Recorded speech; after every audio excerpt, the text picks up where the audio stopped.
So we are going to understand about the basic concept of national income.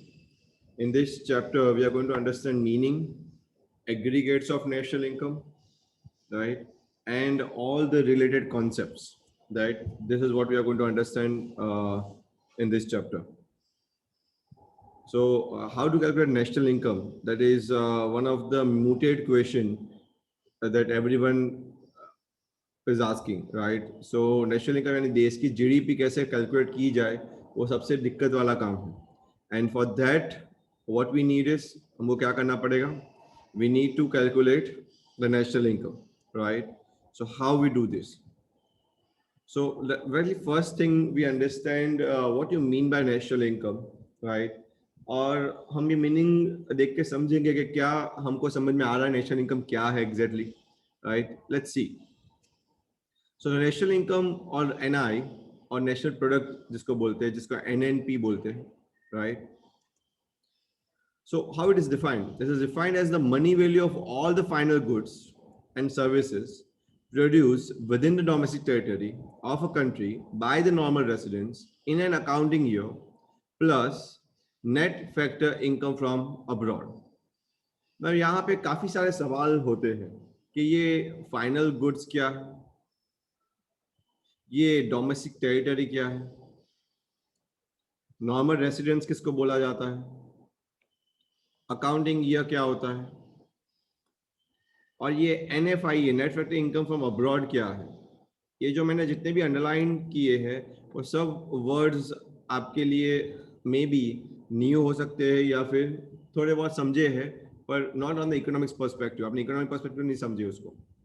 तो some question arises, जैसे कि what are final goods? Final goods कौन से होते हैं जो हम बाय करते हैं वो, right? So what is the domestic territory? Domestic territory किसको बोलते हैं? जो हमारा नक्शा है वो, या कुछ और? Who are normal residents? Normal residents कौन होते हैं? What is an accounting year? ये अकाउंटिंग ईयर क्या होता है, राइट? और what do you mean by the net factor income from abroad? ये net factor income from abroad चीज क्या होती है? ये सब सवाल के आंसर्स हमको चाहिए, और इसीलिए ये चैप्टर बना है. ये चैप्टर इसीलिए बेसिक कॉन्सेप्ट्स बता रहा है कि नेशनल इनकम को समझने के लिए कुछ कुछ कॉन्सेप्ट्स को हमको समझना पड़ेगा. अगर वो हम कॉन्सेप्ट को अच्छे से समझ जाएंगे तो नेशनल इनकम को समझना बहुत ही आसान है. क्लियर हो रहा है यहाँ तक बेटा सबको? Yes, sir. Yes, sir. Okay. Now let's understand the very first question. What do you mean by goods? So हम पहले समझेंगे goods meaning and उसके प्रकार, उसके types. So goods are any physical object, natural or man-made, which can be seen, touched, and measured. But most importantly, it should command a price in the market. Goods का मतलब क्या है? Goods की विस्तृत definition, व्याख्या अगर हम पूछे तो is any physical object. May be ये फिजिकल ऑब्जेक्ट नेचुरल भी हो सकता है या मैन मेड भी हो सकता है, right? But it should be seen, touch and measure. वो देख सके, उसको टच कर सके और मेजर कर सके, और most importantly it should command a price in the market. ये मार्केट में कुछ प्राइस कमांड करना चाहिए. जब तक कोई भी गुड्स प्राइस कमांड नहीं करता है उसको हम गुड्स नहीं बोलते. गुड्स वही चीज होती है जो प्राइस कमांड करता है, right? So it is important to know goods should command a price in the market. For example, अगर मम्मी आपको रोटी बना के देती है तो क्या रोटी मार्केट में प्राइस कमांड करती है? नहीं करती, और इसीलिए वो रोटी मैं गुड्स नहीं बोल सकता, राइट? गुड्स वही चीज होगी जो प्राइस कमांड करेगी. नाउ गुड्स इंक्लूड्स बोथ, दोनों तरह के गुड्स आ गए उसके अंदर. एक तो फिजिकल ऑब्जेक्ट्स जिसको हम टेंजिबल ऑब्जेक्ट्स बोलते हैं, राइट? वो भी एक गुड है. और दूसरे सर्विसेज, जैसे कि एयर सर्विसेज, बैंकिंग सर्विसेज और टूरिज्म सर्विसेज, जो कि इंटेंजिबल है, पर ये सबकी प्राइजेस होती है मार्केट में, और प्राइस होती है इसीलिए उसको हम गुड्स बोलते हैं. So the goods which commands the price in the market is called economic good. Very, very important to understand. जो प्राइस कमांड करेगा उसी को इकोनॉमिक गुड बोलेंगे, and we does not command a price is called non economic good. याद रखिए, economics में economic good का ही महत्व है, नॉन इकोनॉमिक गुड्स का कोई महत्व नहीं है. हमको सिर्फ इकोनॉमिक गुड्स की तरफ ही देखना है, राइट. नाउ ये गुड भी दो तरह के हैं, intermediate goods versus final goods. तो ये क्या होता है इंटरमीडिएट गुड्स और क्या होता है final goods? So let's understand this concept also. So the distinction is based on the end user or ultimate user is of great importance in national income accounting. इसका सबसे बड़ा इंपॉर्टेंस किसके basis पे है? एंड यूजर पे या ultimate user के basis पे है? उसका अल्टीमेट यूजर कौन है, राइट? और ये नेशनल इनकम अकाउंटिंग में उसका बहुत ही ज्यादा महत्व है. यानी अगर आप एंड यूजर हो तो ही जो गुड्स यूज कर रहे हो, फॉर एग्जांपल अगर एक लकड़ी है और लकड़ी से आप अपने घर में फर्नीचर बनवा रहे हो, तो दैट लकड़ी आप एंड यूजर की तरह यूज कर रहे हो, देन वो लकड़ी को हम फाइनल गुड्स बोलेंगे. पर अगर ये लकड़ी किसी चेयर एंड टेबल बनाने की इंडस्ट्री में यूज हो रहा है, तो इसको हम फाइनल गुड्स नहीं बोलेंगे, क्योंकि वो एंड यूजर नहीं है. इंडस्ट्री क्या करेगी? वो लकड़ी से चेयर टेबल बनाएगी और उसको रीसेल करेगी, राइट. सो इंटरमीडिएट गुड्स और फाइनल गुड्स का जो डिस्टिंक्शन बनाया गया है, that is on the basis of the end user requirement, right. और इसीलिए नेशनल इनकम अकाउंटिंग में एंड यूजर है कि नहीं है वो देखना जरूरी है. अगर है तो वो फाइनल गुड्स है, अगर एंड यूजर नहीं है जो बंदा यूज कर रहा है, then it will be a intermediate goods. So intermediate goods क्या है? They are those goods which are acquired for further production और for the resale during the same year. जैसे कि अगर हम कॉर्न से कॉर्नफ्लेक्स बना रहे हैं, तो कॉर्न को अगर हम फर्दर यूज कर रहे हैं, मकई को, तो मकई उस टाइम पे इंटरमीडिएट बनेगी. पर वही मकई अगर हम खुद के कंजम्पशन के लिए डाल रहे तो final goods, right. What are final goods? Now, when we convert this corn into cornflakes, right? So the cornflakes become a final goods. So they are those goods which are acquired for the personal consumption and investment. These goods reach the final user. ये goods final user को reach कर देते हैं और इसीलिए उसको final goods बोलते हैं. समझ में आ रहा है? Yes, sir. Yes, sir. Now final goods consumption purpose के लिए भी यूज होता है और इन्वेस्टमेंट पर्पस के लिए भी यूज होता है, और उसकी बेसिस पे से ही हम दूसरे दो नाम देंगे. फाइनल गुड्स के दो और प्रकार हैं, कंजम्पशन गुड्स और इन्वेस्टमेंट के लिए यूज होता है, उसको हम क्या बोलेंगे? Capital goods. क्या बोलेंगे?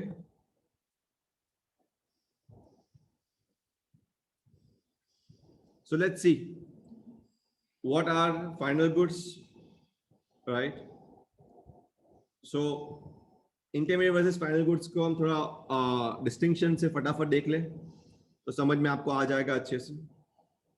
जैसे कि intermediate goods are used for production of other goods and services, जबकि final goods are used for final consumption and investment,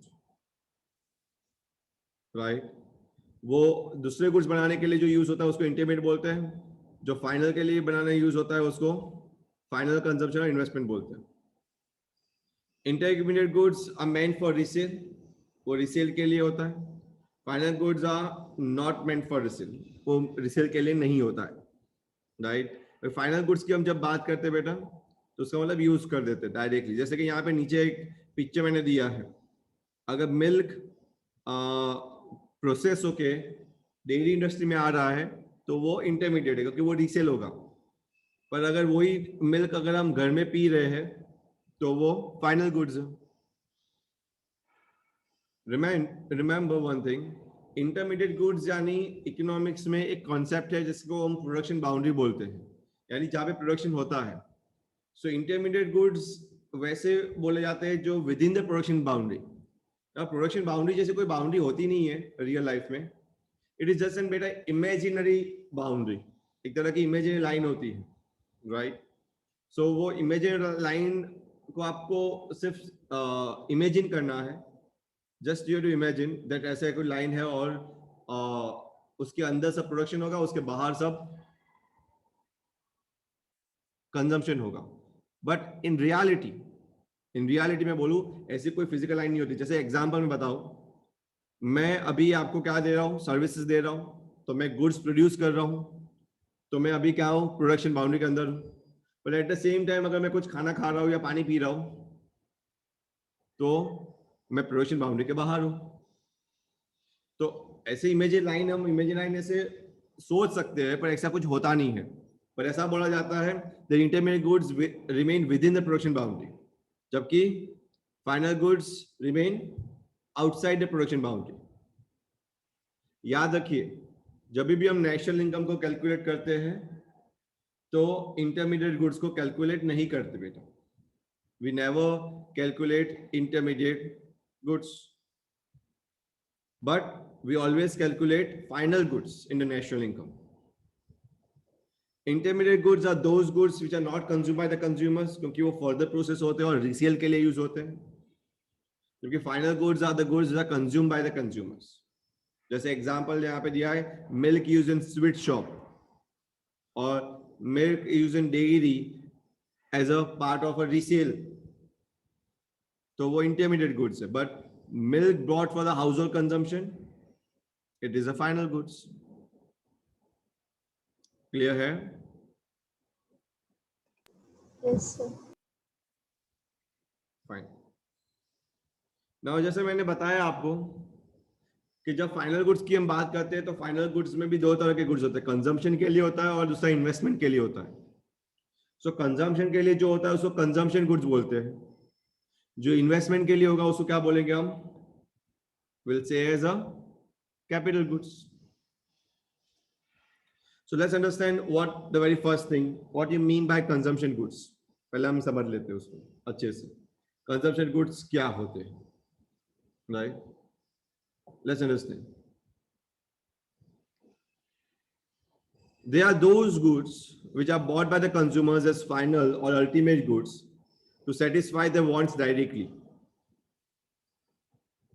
वो गुड्स होते हैं जो कंज्यूमर्स बाय करते हैं, जिससे आप अपने वांट्स को डायरेक्टली सेटिस्फाई कर सकते हो, राइट? जैसे कि durable goods like car, television, radio. Non durable goods like fruits, oil, milk, vegetable. Semi durable goods जैसे कि क्रॉकरी। क्रॉकरी को सेमी ड्यूरेबल से, ड्यूरेबल का मतलब होता है कि लंबे अरसे तक टिके, वो उसको ड्यूरेबल बोलते हैं, राइट? जैसे कि ये सब टेलीविजन, रेडियो लंबे अरसे तक टिकता है। नॉन ड्यूरेबल यानी पेरिशेबल। पेरिशेबल यानी वो खत्म हो जाता है जल्दी, जैसे फ्रूट, ऑयल, मिल्क, वेजिटेबल, वो बिगड़ जाता है अगर आप यूज ना करो तो उसको। और सेमी ड्यूरेबल यानी वैसे तो वो ड्यूरेबल होता है पर उसको हैंडल विद केयर करना पड़ता है। अगर आप हैंडल नहीं करोगे केयर से तो व्हाट विल हैपन? क्रॉकरी हाथ से गिर जाएगी तो वो भी फूट सकती है ना, it can be destroyed very easily, right? जबकि कार को इतने अच्छे से डिस्ट्रॉय या इतने जल्दी डिस्ट्रॉय नहीं किया जा सकता। It takes time to destroy the car, it takes time to destroy television, right? But crockery को तुरंत ही डिस्ट्रॉय हो सकता है, हाथ से गिर गई तो गई काम से। अदरवाइज वो ड्यूरेबल भी रह सकती है अगर हम उसको अच्छे से शोकेस में सजा के रखे तो। सो इसीलिए उसको सेमी यानी आधा ड्यूरेबल बोलते हैं, पूरा नहीं। बाद में सर्विसेज भी कंजम्पशन गुड्स है, जैसे कि बैंक ऑफिसर की सर्विसेज, डॉक्टर की सर्विसेज, टीचर, जैसे मैं अभी सर्विस दे रहा हूं आपको, it is also called consumption goods. समझ में आ रहा है consumption goods? Yes, sir. Now come to the capital goods. Now capital goods यानी वो गुड्स जो इन्वेस्टमेंट के लिए यूज होता है ज्यादातर, right? That is what we call capital goods. Now they are those final goods which form the capital stock of the country, जो country का कैपिटल स्टॉक बनाता है, राइट? इसी को हम कैपिटल गुड्स बोलते हैं। नाउ कैपिटल स्टॉक बनाने का मतलब क्या, right? Anything that is creating a capital stock of a country we call them as a investment. जैसे कि अगर एक फ्लाईओवर बनाया तो हम बोलते कि कैपिटल स्टॉक बना है। कैपिटल स्टॉक बनने का मतलब क्या है कि फ्लाईओवर बहुत लंबे अरसे तक यूज होगा, उसमें काफी सारी कार, हजारों लाखों कार्स पास करेगी और सबके लिए बेनिफिट होगा। So this is what we call capital stock of a country, right, at the end of the accounting year. और इसको प्रोडक्शन प्रोसेस के लिए यूज किया जाता है। This includes what? Durable goods like car purchase by a firm for the use in business, अगर business के लिए यूज हो रहा है तो, राइट। अगर हम अपने पर्सनल के लिए करें तो कंजम्पशन हो जाएगा वापस में। वैसे स्टॉक ऑफ रॉ मटेरियल्स जैसे कि लकड़े, कलर, राइट, टैग्स, काफी सारी चीजें जो हम यूज करते हैं ड्यूरिंग अ ईयर, ये भी हम कैपिटल गुड्स बोलते हैं। इवन उसके अलावा मैं बता दूं आपको, machinery, right, that we are using it, जैसे जेरोक्स मशीन यहाँ पे है रेडियंट स्कूल के अंदर, तो उसको क्या बोलेंगे हम? Capital goods, because it is reusing it, right. Such goods satisfy human wants indirectly, ये इनडायरेक्टली ह्यूमन वांट्स सेटिस्फाई करता है। सी ये है फाइनल गुड्स, क्योंकि रेडियंट ने ले लिया है। सी ये कंफ्यूज मत होना, कैपिटल गुड्स फाइनल गुड्स ही होते हैं। ओके, रेडियंट स्कूल ने ले लिया है कंजम्पशन के लिए, बट वो कैपिटल गुड्स क्यों है? क्योंकि वो लंबे अरसे तक के लिए यूज हो गए, वो इन्वेस्टमेंट है ना एक तरह का। जैसे कि बिल्डिंग रेडियंट स्कूल की, वो भी कैपिटल गुड्स बोली जाएगी।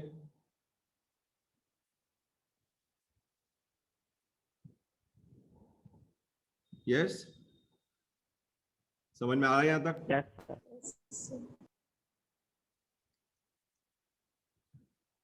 ना तो next important concept to understand, पहले हमने गुड्स समझ लिया, राइट। दूसरा कॉन्सेप्ट हमको सिर्फ समझना है, वो है इन्वेस्टमेंट। तो इन्वेस्टमेंट के मीनिंग हम समझेंगे और इन्वेस्टमेंट के टाइप समझेंगे। इन्वेस्टमेंट क्या होता है और उसके कितने प्रकार हैं, कितने टाइप्स हैं। So investment means what? Very important, there is a one line definition. It means the addition made to the stock of the physical capital. जब आप फिजिकल कैपिटल में कुछ भी एडिशन करते हो, such as buildings, plants, machines, tools and equipment during a given period of time, वो एक निर्धारित समय के लिए, राइट, आप उसको यूज करते हो, तो उसको हम इन्वेस्टमेंट बोलते हैं। और इन्वेस्टमेंट ही कैपिटल गुड्स होता है। मैं बता दूं, ये दोनों ही टर्म्स सेम ही है, पर गुड्स की व्याख्या में उसको कैपिटल गुड्स बोला जाता है, उसको ब्रॉडर टर्म्स में हम क्या बोलते हैं? उसको इन्वेस्टमेंट। सो इन्वेस्टमेंट का अगर आप मतलब देखोगे, मीनिंग देखोगे, it is nothing but addition made to the stock of physical capital. Physical capital में जो भी आप बढ़ोतरी कर रहे हो, दैट इज इन्वेस्टमेंट। जैसे कि बिल्डिंग है रेडियंट स्कूल का 5 फ्लोर तक, और हमने 6 फ्लोर के ऊपर डाल दिया, राइट, एक फ्लोर ऊपर डाल दिया, so it will be called what? It will be called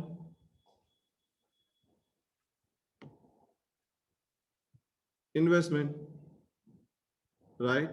Because it is increasing the capital stock.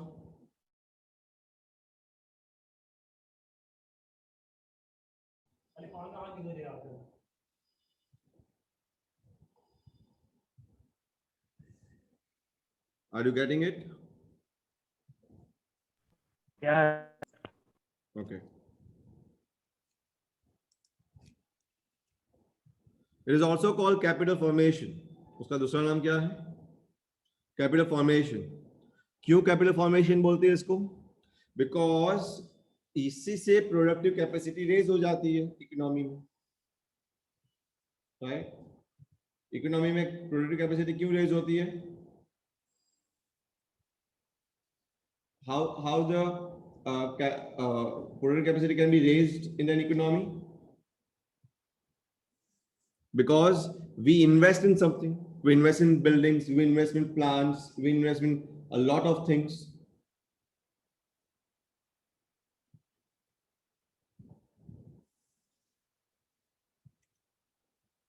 Now there are two types of investment. One is what we call as a gross investment, and another is what we call net investment. So what is a gross investment? What is a net investment? We need to understand that also.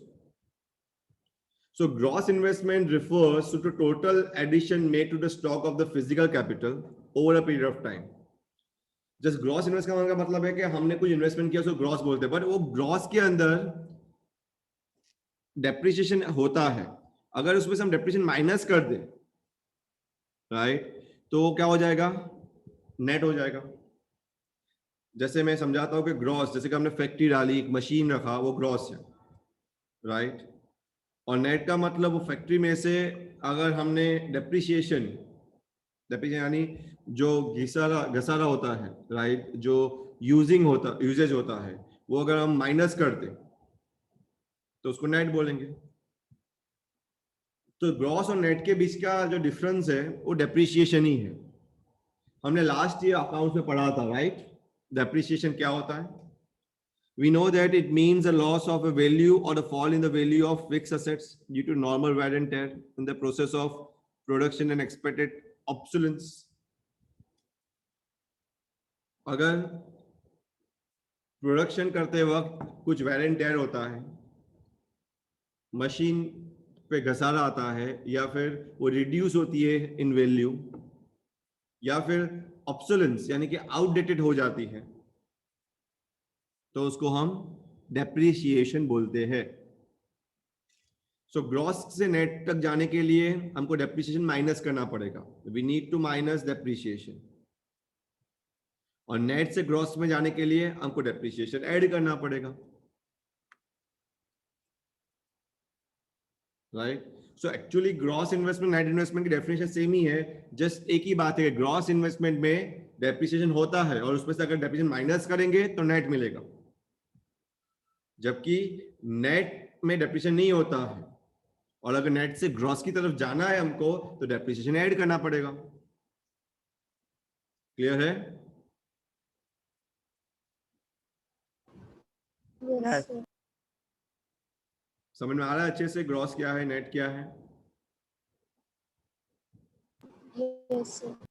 Okay. The next important concept that we are going to understand today is stock versus flow. This is the last concept I'm going to make you understand, because सब कुछ आपको याद नहीं रहेगा कल तक. आपको कल बोलना भी है, because I'm going to ask you some questions on that basis of that. So what is a stock? What is a flow? ये stock क्या होता है और ये flow क्या होता है? Let's understand. So with the help of a distinction, right, let me explain you. हमें लास्ट ईयर भी पढ़ चुके हैं थोड़ा बहुत, राइट, ये साल थोड़ा डिटेल में पढ़ते हैं. Stock means that quantity of an economic variable which is measured eight a point of time. यहाँ पे स्टॉक और फ्लो समझाने के लिए एक फिलोसॉफिकल एग्जांपल देता हूं मैं आपको. जैसे आप तालाब में पानी जो देखते हो, यहाँ पे देख सकते हो, वो स्टॉक है, क्योंकि वो पानी देखो स्टिल है, वो at a point of time है, वो रुका हुआ है, राइट, वो फ्रीज है, is not going to move anywhere. जबकि आप यहाँ पे बाजू के इमेज में अगर आप देखोगे तो पानी बह रहा है, मतलब फ्लो, बहाव. इकोनॉमिक्स में भी चीजें स्टॉक की तरह देखी जाती है, यानी स्टिल लेके देखी जाती है, या फिर बहाव में देखी जाती है. बहाव यानी इट इज फ्लोइंग बेटा, इट इज नॉट कांस्टेंट. जैसे गौतम बुद्ध ने बोला था, you can not step in the same river twice. आप एक ही नदी में दूसरी बार पैर नहीं रख सकते. आपको लगेगा कि बुद्ध क्या पागल थे, ऐसा बोल रहे, हम तो रख सकते हैं पैर.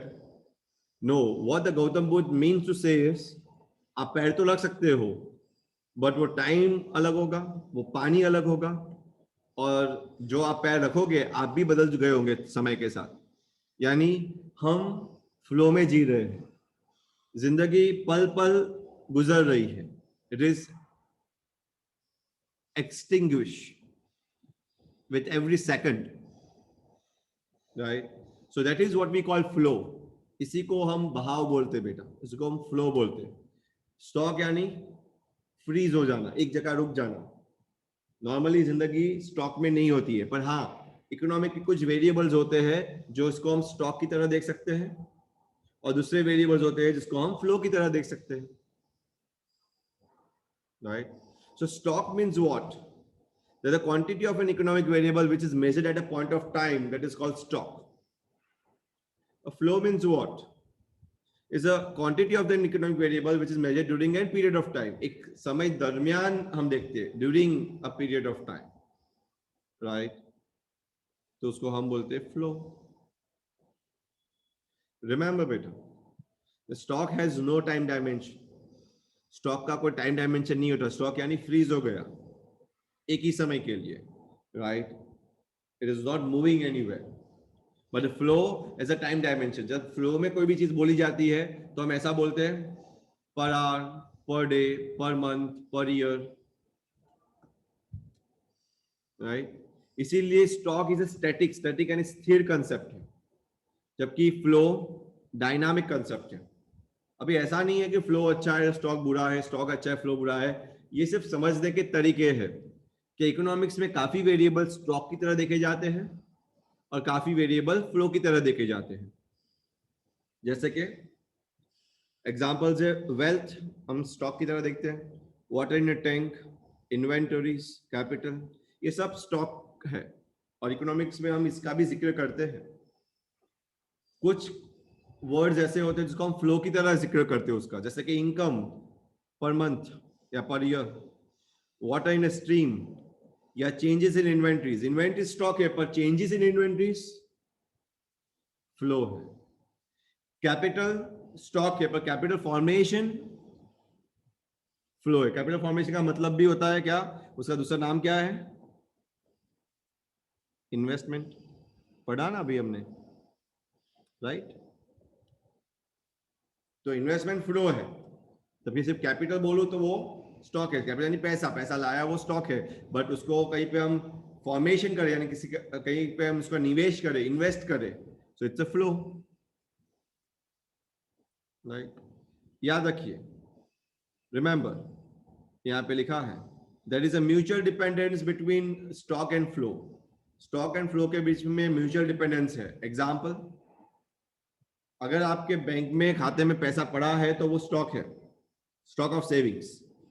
बट अगर आप उसको विड्रॉ करते हो तो it is called flow of withdrawals. So the flow of withdrawals from a bank depends upon the stock of savings. हम ऐसे बोल सकते हैं.